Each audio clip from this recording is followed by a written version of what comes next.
welcome to this episode of another guitar show, How to Sound Better. And we finally got our Andy back from California. Oh, you can see his lovely, you can see his lovely sun-kissed skin back from Nam. Yes, it was fab. Yeah, I bet it was. He had a great time. California in January is amazing. And yeah, it was a privilege to meet so many YouTubers, guitar players, and to try out some great guitar gear. It was great. Fellow guitar nerds. Lovely. Absolutely. Lovely. So, in this episode, we are talking about how to sound better, which is such a difficult task on this instrument, at least. So one of the big things that comes across, we spoke about, is the word phrasing, which is almost like this catch-all phrase, and you think, well, what actually is that? So we're going to try and talk to you about that. What do you think phrasing kind of encompasses? What is it? Phrasing is how something is played over just what the notes are. So a lot of phrasing can be reduced to just string bending, to vibrato, legato, and hammer-ons and flick-offs and that kind of thing. But it is, as you say, this general term, which is if we have the same line that is tabbed out, for example, how would you play it, how would I play it, and how would someone else play it? And I think my biggest point with phrasing would be that any guitarist that you love or that is your favourite player or your favourite guitar player, it is likely the phrasing that is the thing that you like about it over someone else. And it's always the thing that we strive to emulate and the thing that we find amazing. Oh, that player's phrasing is just incredible. Yeah, that's kind of and so I think on this instrument is so difficult, whereas like a piano, there's not a whole pile of phrasing techniques, but on the guitar there's a plethora. Like you said, bending, legato, vibrato, that's three things each which take quite a while to master. And some of that can be seen as, what is the guitar's tone, what is the amplifier set to. But here we're covering everything that can be done by the fingers, and it's always led by the mind. We're kind of training you to listen for what you should be listening for when you're playing these lines, and then trying to make it hopefully sound better. So let's kick it off. So I think personally I find bending to be the most difficult to catch because it's so pinpoint pitch-wise. So I mean, we've spoke about it before and we know what the technique is. Simply it's pushing a string up from this pitch to whatever pitch you can manage. Normally it's a tone or a tone and a half. A half tone to a tone, so that's the space of 1 fret or 2 frets. Occasionally you can get 3 frets if you got fingers like... But we're moving it up to a specific pitch. Yes, exactly. So do you want to demo that first of all, which would be considered bending in tune? Yes, so let's say I want to bend to that pitch. So I'm going to take it from the 2 frets below, so I'm bending into the 9th fret from the 7th fret. And even that I can hear slightly out. That's a little bit better. So it's just about the accuracy, it's muscle memory you build up, strength in your fingers, technique, all that good stuff. And the simple bending technique is much more from the wrist rather than in this sort of motion, rather than we never really push up and down with the fingers in this way.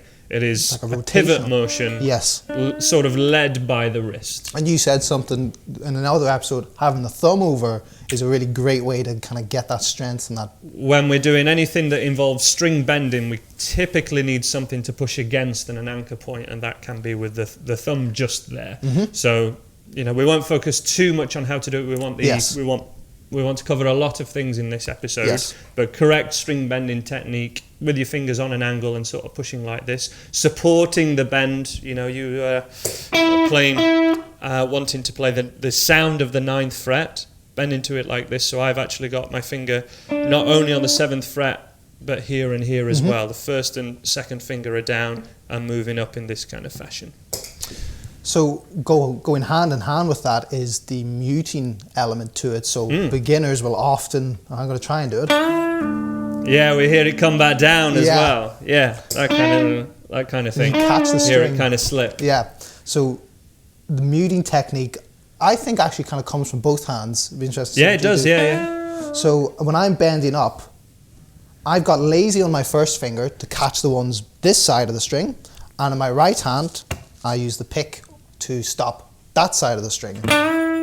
You can see my hand there on the strings and my fingers lazy across. Is that the same kind of thing you do? Absolutely. So to avoid that, which sounds a little bit Beatles, it's the there's a lot of Beatles lines that kind of go like that. We want to avoid that typically, and we're getting that kind of sound where the sound just goes up. And again, we're not just bending a string up; it's how long it takes to get up there. This all the part of the phrasing has a very different tone to. Yeah. So that's what we're meaning by phrasing. It's not just string bending. It is how long it takes to get back up. Does it come back down? All of those things are really taught and learnt by listening. You're trying to emulate what you're going for. If that's what happens in the solo, it's not. That sort of thing is never tabbed well. No, it's something that is not shown well in tab. It needs to be trained by the ears, and just knowing what you're going for. Is it a slow bend? Is it getting straight up to that pitch? Even if it's a pre-bend where you actually bend beforehand and then pick the note and then bring it back down, as opposed to. That's just an example of phrasing. But let's move on to some other ones now. So the next one we spoke of was legato. And for those of you who don't know, legato is essentially the combination of hammer-ons and pull-offs, or you call them flick-offs. Yeah. Exact same thing. So sounding a note with only one pick action, but left-hand action. So you get that. Absolutely. This, for many learner guitar players, this is how they can suddenly play fast.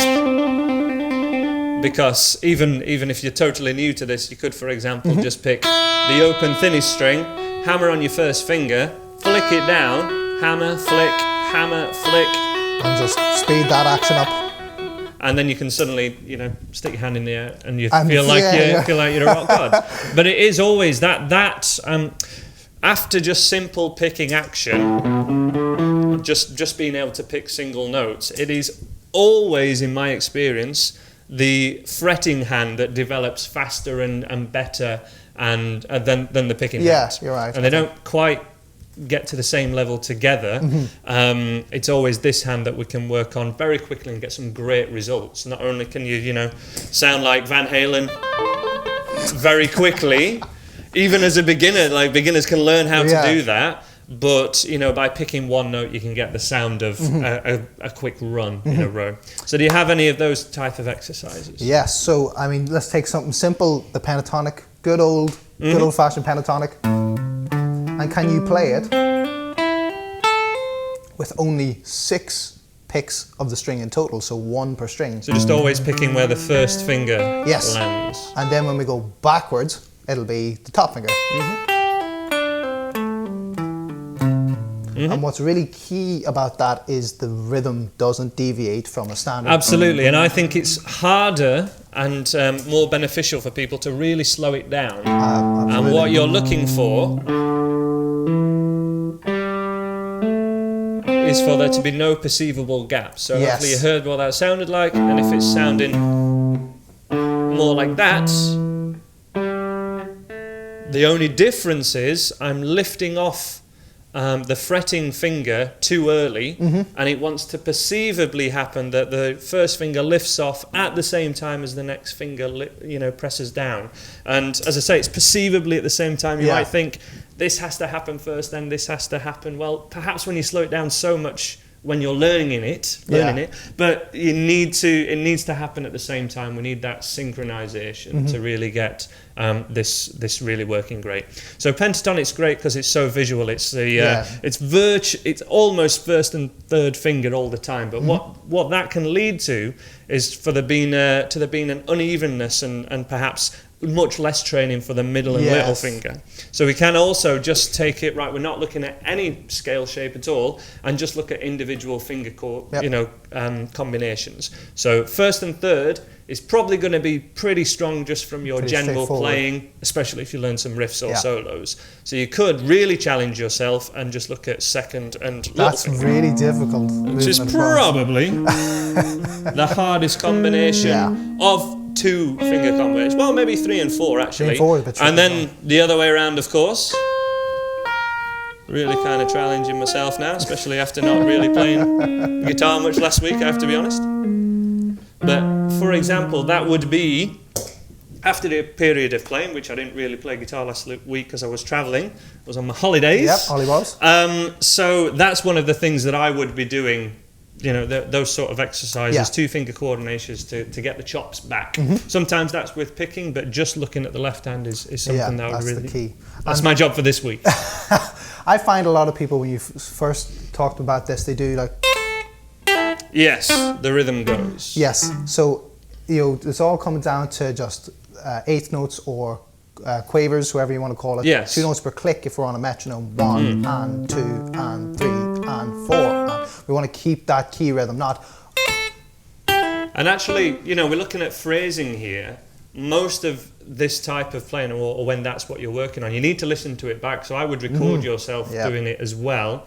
Any of these exercises, and maybe log that recording. You could even do it simply on your phone and come back to it the week after and see, has my phrasing improved? Because it's with things like this where we've got really measurable things. Yes. Is there gaps in the play, and is each note evenly? When you pick it and then hammer it on, does it sound the same? Because usually we're wanting it to. We're wanting the hammered on or pulled off notes to sound the same.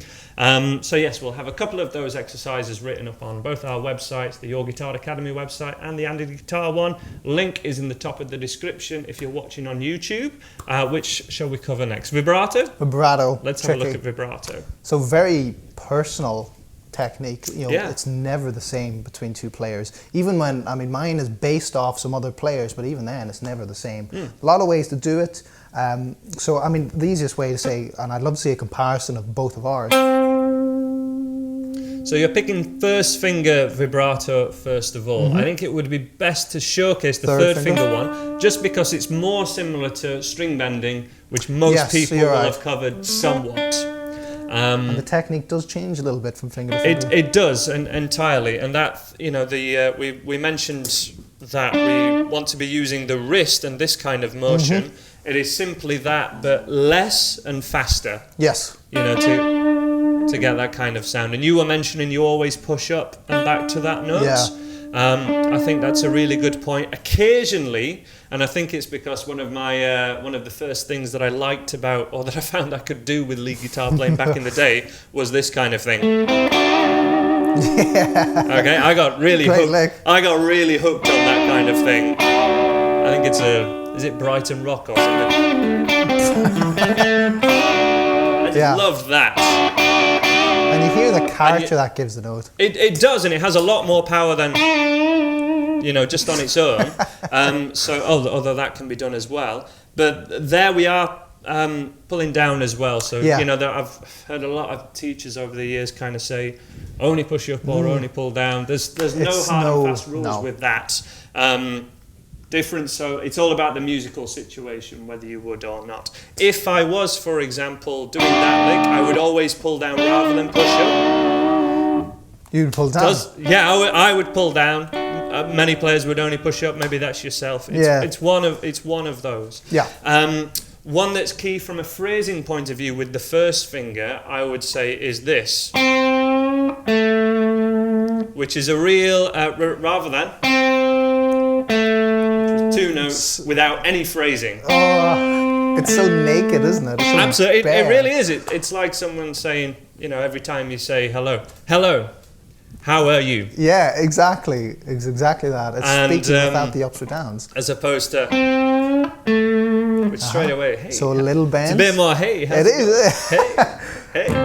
Little bend, a little bit of character. And importantly, what's happening with that note is you're starting off at the same pitch, and I would be pulling it down to a higher pitch, but we never hear it go back down. This never happens. Oh, that's ugly. I just can't imagine a solo or situation where that would happen. It's always same thing as the kind of classic rock. Yeah. Seamless, smooth. What we would never want to happen is straight away. It does straight away seem like a really beginner sound. Yeah. But beginners maybe don't spot that this is why. So, you know, with just simple things, phrasing is so key. And then you were talking about the first finger vibrato technique, which is kind of like this. It's kind of like, you know, you have the surfboard thing. Yeah. Same technique, but stick your first finger out and that's it. Now, I actually have a little bit of an injury that prevents me doing that as well as I used to be able to, basically. So my first finger technique's kind of all over the place with vibrato these days. And I can vary everything. I sometimes pivot kind of here, which is a really bad technique, and I'm forcing myself to get back into this, but I literally don't have, like, I can do it so freely with that hand, and I actually can't, I really lose control with it on this hand. Work with whatever you've got. That doesn't mean just because I can't do that as well that I can never do vibrato. And this is such a factor because so many inspirational and genre-defining guitar players had some sort of injury or something that prevented them from playing a certain way. You know, Black Sabbath guitarist, I've played one of these guitars, I've just totally forgot his name now. What's his name? Tony Iommi. I just couldn't think of it Producer for a second Chris, they're asking. Had part of his tops of his fingers kind of taken off, and therefore went for very thin strings, and overcompensated with his playing, and basically invented heavy metal. So you know, anything that you feel is a negative or something that you don't find as easy to do can be a real strength. I also heard that Katie Tunstall, famous singer-songwriter, never likes to play bar chords and just really struggled with bar chords forever, so just finds ways to never play them in her songs. Obviously she has the luxury that she can write songs that maybe don't use them, or choose to play other things, but you know, bar chords are one of those things that stops the average guitar player from moving forward, or the average person from moving forward. It doesn't have to. There are always ways against it. But there are always things that, you know, like I say, I'm trying to emulate things that the other way. Well, let's do just a really quick comparison of vibrato. So I'm just going to do the 5th fret of the G string. That's generally the approach I would take. So it's a little bit slower. It's not quite as wide. What would you... So take the same note and just vibrate naturally. It would need context of a lick, really. But typically, I'm going to go for the kind of Angus Young...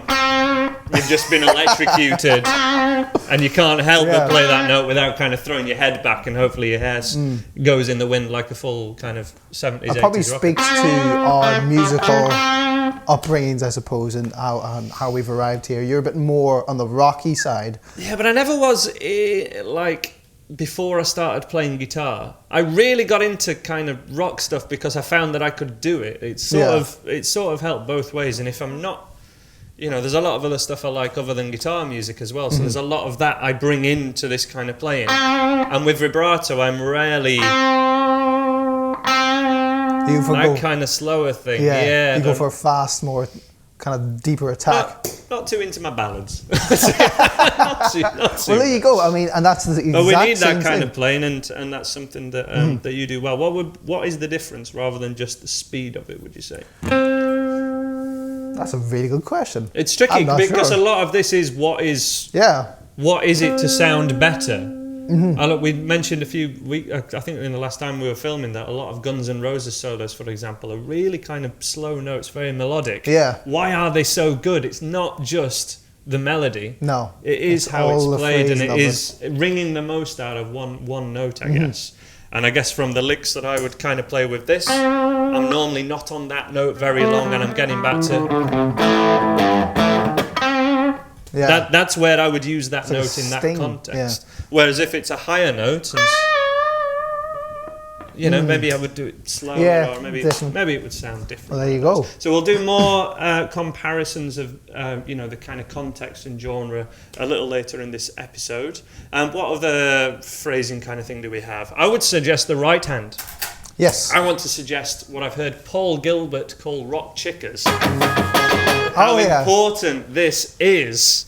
Compare a riff such as Long Way to the Top, If You Want to Rock and Roll, which is essentially an A chord. That is without the chickers. One, where's the beat? Two, it's rock and roll, but it's got no roll. Okay, you add in. Now we're feeling it. you kind of got to tell or I would be telling especially if you're in this situation where you're sat with another guitar player or other musicians, you got to tell them where the beat is. And if I did this,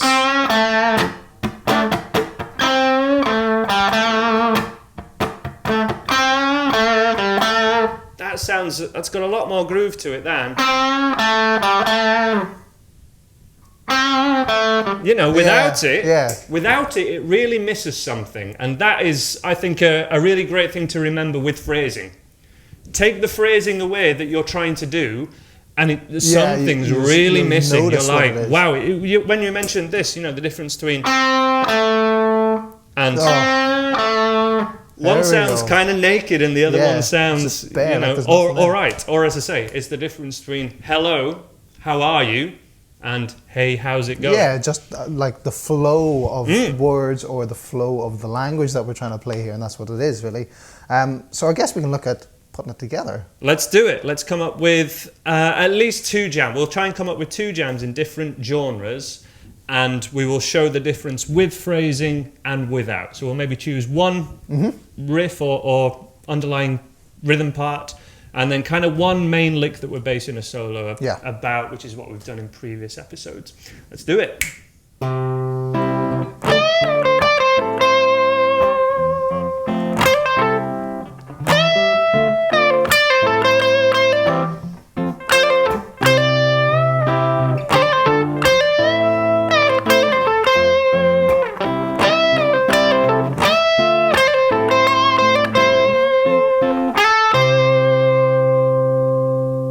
Beautiful. What notes were you playing, Thomas? So I was focusing really on the notes E, D, C, and A. And this was in the key of C. It was. As well. So I was in shape 4. What do you call that? I call it a C shape. Just demo the notes that you were playing. Yeah. So really kind of in a nice finger position. It would be.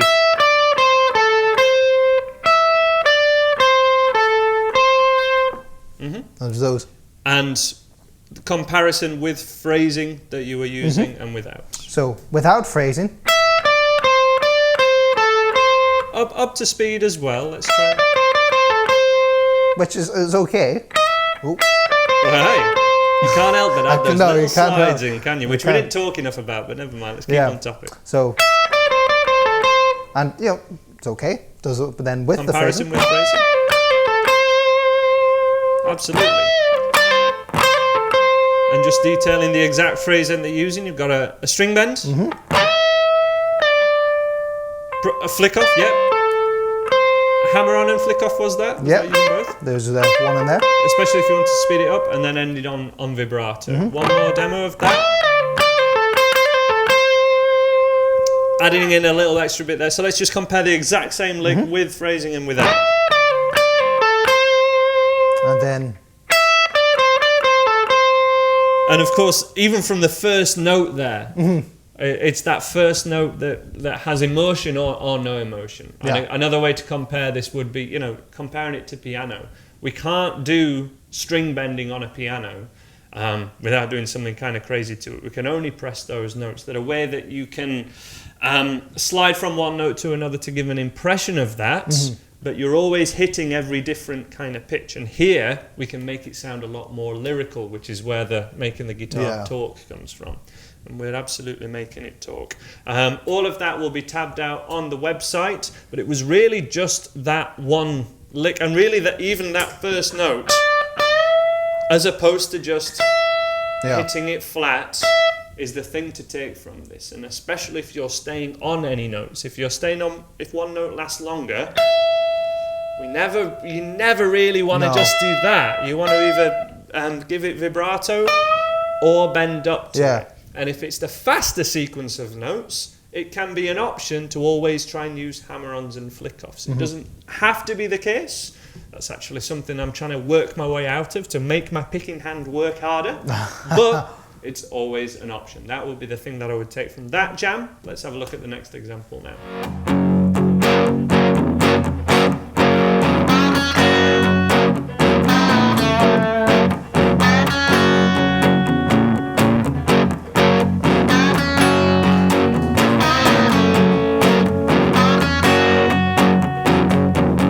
Yeah. All right. Right.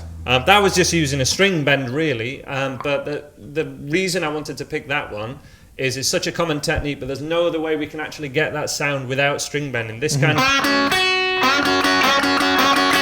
You basically can't emulate that on most other instruments. No. You can't sing that line and make it sound like that. And I would absolutely highlight that. Because this first note, this can be quite challenging for a lot of people because we're down the low end of the neck, and doing string bending down here is very tricky. But we're bending up. The riff was in F sharp, and that was an F sharp 2nd fret power chord, and we're bending up the 4th fret, a whole tone to the pitch of here. Which straight away kind of gives it energy. It absolutely just gives it this kind of drive forward. On the note. And if we just picked the same note twice, we lack all of that energy. And for a long time, I always wondered what this sound was. Yeah. Which is called a unison bend, where we're bending one note up or one string up to the same pitch which is being played on another string, and play them together, and we get electricity. Compared to just playing one note and it just doesn't have it. It doesn't have that cool thing about it. And when you're learning beginner riffs that are quite,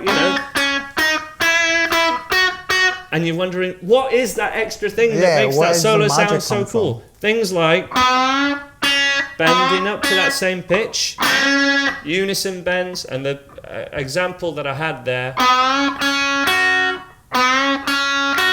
would be that. Picking string 3, whole tone bend up, first finger, and even the difference between having that first finger doing this kind of rolling technique, where one note isn't bleeding out to the next string, and keeping it ringing out. So the difference between and the difference between that, you need to pick up on as soon as possible, because it will be the reason why you like one solo and why you want to learn it, and why other ones don't appeal as much to you. And the other one was because it took me, that sound just takes me right back to my early days of learning any lead guitar, and it was the first thing I could play that started to have that electricity to it, that coolness. If you did that without bands. Say again? If you did that without the bands. Oh, I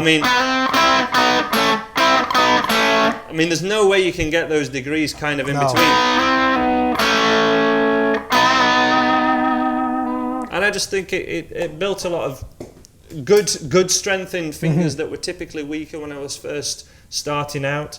Over-reliance on it can lead to a lot of bad habits as well, as can any kind of phrasing. Just spending day after day in a whole practice routine just string bending, be cautious of doing that for sure. We need to, and the hammer-on kind of exercises that we do, don't ever just do that. This is something that wants to be kind of not even 10 minutes really, just 5 minutes of focus out of a half an hour or an hour practice routine, and you will be amazed how much knock-on effect it has for the rest of everything that you play, because you're suddenly paying attention to the right things. So they were our couple of suggestions of how to sound better, play better, and essentially focusing on phrasing, which is something that you can work on no matter what your level is. Thank you so much for watching this episode. Remember, you can check out all the tabs of everything that we've covered here in a bit more detail and more technique lessons on both our websites, Andy Guitar and the Your Guitar Academy website.